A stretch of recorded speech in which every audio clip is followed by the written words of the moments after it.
जय श्री कृष्ण।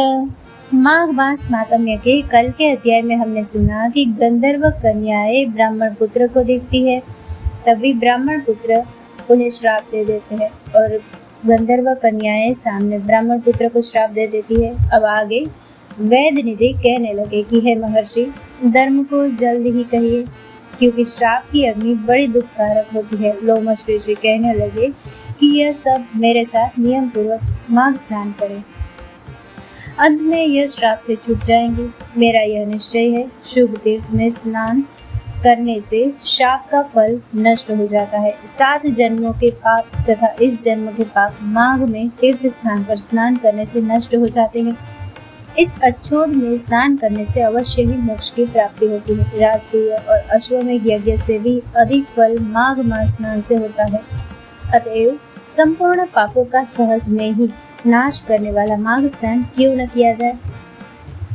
लोमश जी कहने लगे कि पूर्व काल में अवंती देश में वीरसेन नाम का राजा था। उसने नर्मदा के किनारे राजसूय यज्ञ किया और अश्वमेध यज्ञ भी किए, जिनके खंभे सोने के बनाए गए।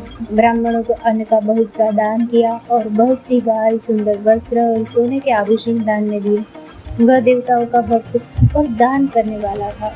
भद्रक नाम का एक ब्राह्मण, जो अत्यंत मूर्ख, कुलहीन, कृषि कार्य करने वाला, दुराचारी तथा अधर्मी था, वह भाई बंधुओं का त्यागा इधर उधर घूमता हुआ देव यात्रियों के साथ प्रयाग में आया और माघ में उनके साथ 3 दिन तक स्नान किया। वह 3 दिन में ही निष्पाप हो गया। फिर वह अपने घर चला गया। वह ब्राह्मण और राजा दोनों एक ही दिन मृत्यु को प्राप्त हुए। मैंने इन दोनों को बराबर इंद्रलोक में देखा। तेज, रूप, बल, स्त्री, वस्त्र और आभूषणों में दोनों समान थे। ऐसा देखकर उसके मातम्य को क्या कहा जाए।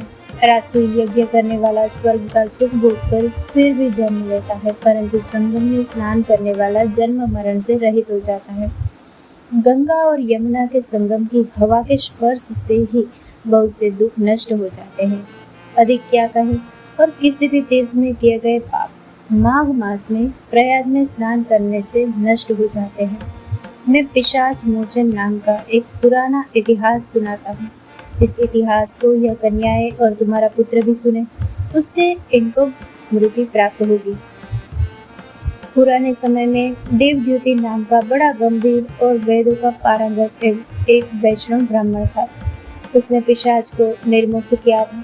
वेद निधि कहने लगे कि वह कहाँ का रहने वाला, किसका पुत्र, किस पिशाच को उसने निर्मुक्त किया।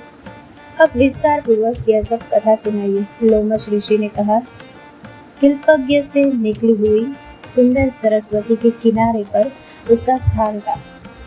जंगल के बीच में पुण्य जल वाली सरस्वती बहती थी। वन में अनेक प्रकार के पशु भी विचरते थे। उस ब्राह्मण के श्राप के भय से पवन भी बहुत सुंदर चलती थी और वन चैत्र रथ के समान था। उस जगह धर्मात्मा देवद्युति रहता था। उसके पिता का नाम सुमित्र था और वह लक्ष्मी के वरदान से उत्पन्न हुआ था। वह सदैव आत्मा को स्थिर रखता, गर्मी में अपने नेत्र सूर्य की तरफ रखता, वर्षा में खुली जगह पर तपस्या करता, हेमंत ऋतु में सारस्वत सरोवर में बैठता और त्रिकाल संध्या करता। जितेंद्रिय और सत्यवादी भी था। अपने आप गिरे हुए फल और पत्तियों का भोजन करता था। उसका शरीर सूखकर हड्डियां मात्र रह गई थी। इस प्रकार उसको तप करते हुए वहां पर 1000 वर्ष बीत गए। तप के प्रभाव से उसका शरीर अग्नि के समान प्रज्वलित था।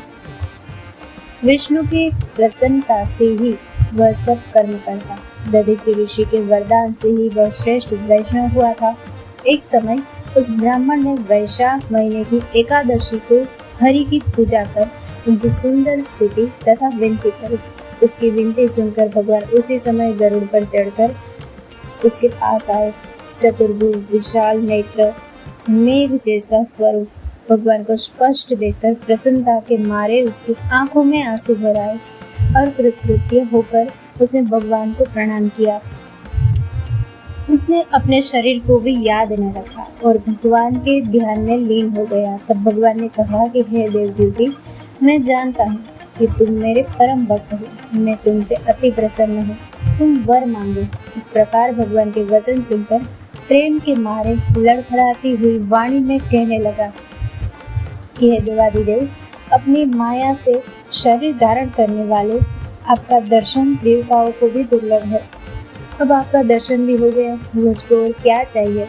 मैं सदैव आपकी भक्ति में लगा रहूं। भगवान उसके वचन सुनकर कहने लगे कि ऐसा ही होगा, तुम्हारे तप में कोई बाधा नहीं पड़ेगी। जो मनुष्य तुम्हारे कहे गए स्रोत को पड़ेगा, उसकी मुझ में अचल भक्ति होगी, उसके धर्म कार्य सांगोपांग होंगे और उसकी ज्ञान में परम निष्ठा होगी। कल माघ मास मातम्य के अध्याय में आगे की कथा सुनेंगे। इस वीडियो को अधिक से अधिक शेयर करके अपने शास्त्रों को ज्यादा से ज्यादा प्रचार करें। जय श्री राम।